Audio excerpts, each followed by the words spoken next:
¿Qué tal, hermanos? ¿Cómo están? Que Dios les bendiga. Es un tremendo bendición el estar una vez más con ustedes compartiendo la palabra del Señor. Nuestra base bíblica en el día de hoy está en 1 Corintios capítulo 15, los versículos 1 y 2.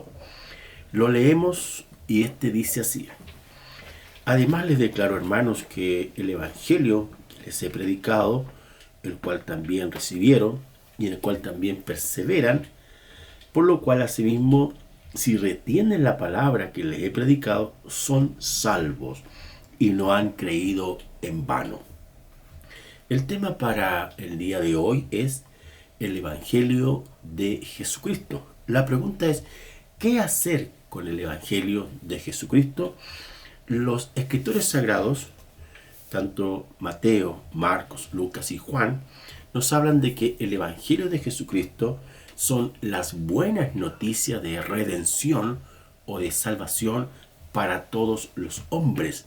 Fue nuestro Señor Jesucristo quien vino y comunicó y compartió y enseñó el evangelio de las buenas noticias que Él traía desde el Dios Todopoderoso.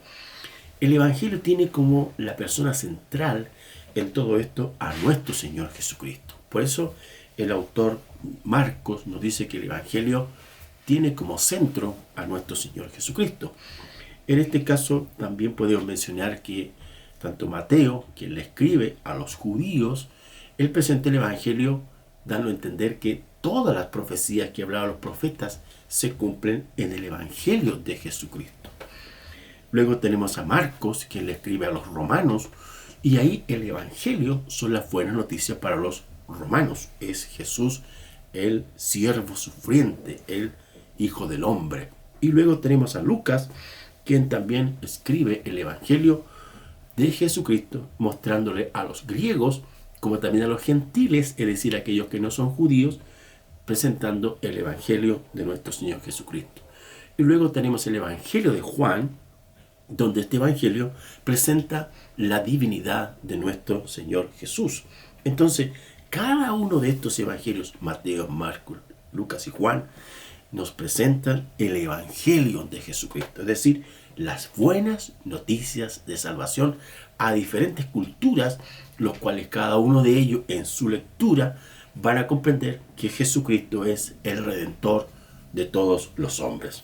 Ahora, el apóstol Pablo presenta acá en 1 Corintios capítulo 15, versículos 1 y 2, tres exigencias frente a lo que es el evangelio.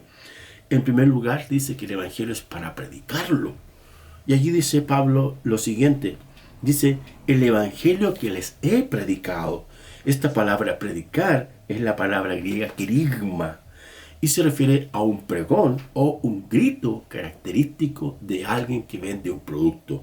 Es como las ferias hoy día, que en todo el mundo las personas se aglutinan en un lado y venden sus productos, ya sea de la parte de la tierra, el fruto de la tierra, como también otros productos, y a viva voz proclaman, en este caso, los productos que quieren vender. El evangelio en este caso es para predicarlo, es para anunciarlo, es para compartirlo a viva voz a todas las personas, porque el evangelio está centrado en Cristo, pero el receptor o los beneficiarios del evangelio son todas las personas del mundo.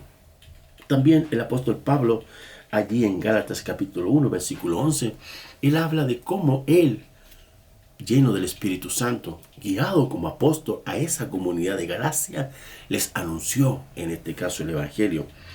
El apóstol Pablo también en las epístolas pastorales, allí en segunda de Timoteo, capítulo 4, 2, dice: te encarezco delante de Dios y del Señor Jesucristo que prediques la palabra, es decir, que prediques el evangelio, la palabra del Señor, el evangelio de Jesús, que son las buenas noticias que la gente hoy día necesita. Entonces, todo creyente tiene que ser un predicador, un potencial hombre o mujer que el Señor vaya a usar para predicar el Evangelio, para proclamar que la persona de Jesucristo es la respuesta a las más variadas situaciones que el hombre hoy día está pasando.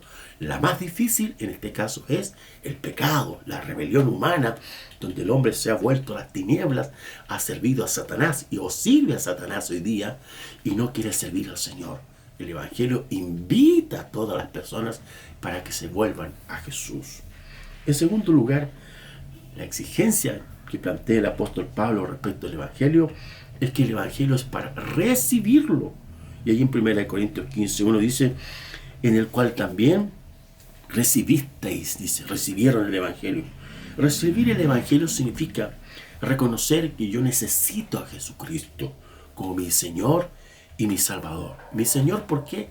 Porque Él es el único amo que me va a tratar bien. No es como los amos déspotas que existían en el tiempo romano, donde los César humillaban, sacaban todo lo que podían sacarle a la gente y la trataban mal. Y si la querían quitarle la vida, lo hacían. Pero el amo, que es nuestro Señor Jesucristo, el amo de todo el universo, es un amo tierno, amigable, cercano, que cuida nuestras vidas. Y el Salvador, ¿por qué? Porque Él es el único Redentor que murió en la cruz por nosotros y que resucitó de entre los muertos. No hay nadie hoy día que pudiéramos mencionar que ha vencido la muerte.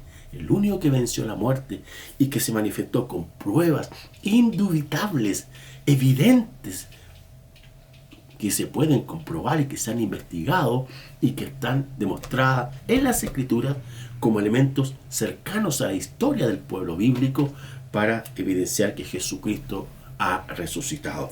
La cruz hoy día está volteada, está vacía, y nosotros los verdaderos cristianos o como cristianos tenemos que proclamar que Cristo ha resucitado. Por lo tanto, el Evangelio es para recibirlo. Ahora, ¿por qué hay que recibir la obra expiatoria de Jesús?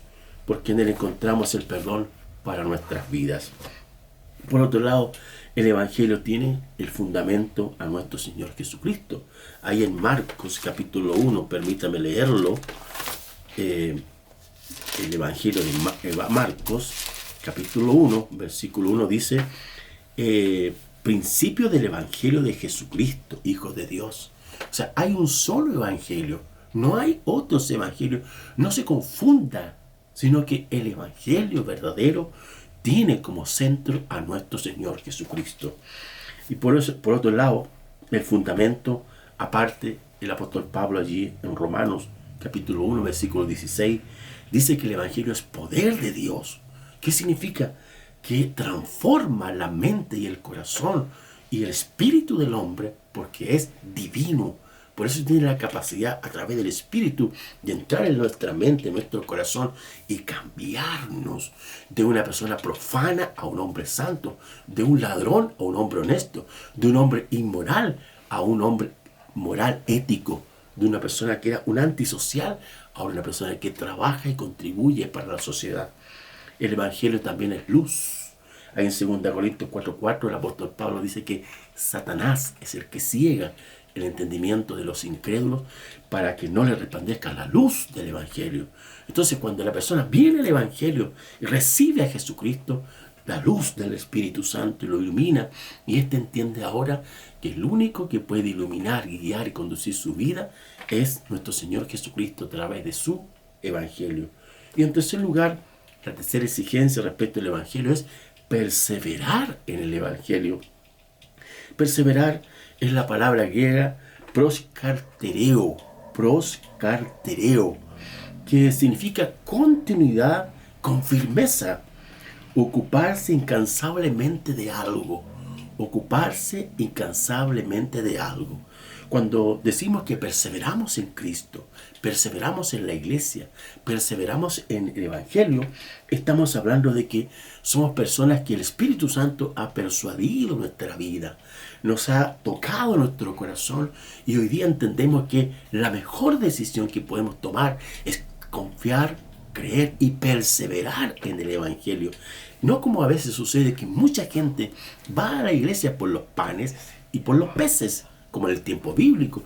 Va a buscar a Dios por los beneficios temporales, circunstanciales que Dios tiene. Ahora, Dios es misericordioso, Dios es amoroso y concede algunas peticiones, Pero lo que Dios espera es que nosotros seamos perseverantes en Él, perseverantes en la palabra, en buscarle cada día, en orar cada día y confiar que el Señor es nuestro mejor aliado. Al mismo tiempo, significa no vacilar ante las pruebas o las tentaciones. Vamos a tener pruebas, vamos a tener crisis, van a haber situaciones complicadas, pero si perseveramos, si nos mantenemos en el camino, el mismo Evangelio dice que el que perseverar hasta el fin, será salvo. Entonces, perseverar también en la doctrina, en la gracia de Dios, en los mandamientos del Señor. Entonces, mis queridos hermanos, agradeciendo el tiempo que tenemos con usted para decir que el Evangelio de Jesucristo exige de nosotros predicarlo, recibirlo y también perseverar en él. Dios Todopoderoso les bendiga. Oramos. Padre, muchas gracias te damos por tu Evangelio, estas buenas noticias hermosas y perfectas y luz de Dios para nosotros y para toda la humanidad. Gracias porque tenemos tu palabra y podemos creer en ella. Bendice a tu pueblo y a quienes aún no lo son, por tu gracia y tu amor en todo tiempo. En el nombre de Jesús, amén. Que Dios les bendiga. Gracias.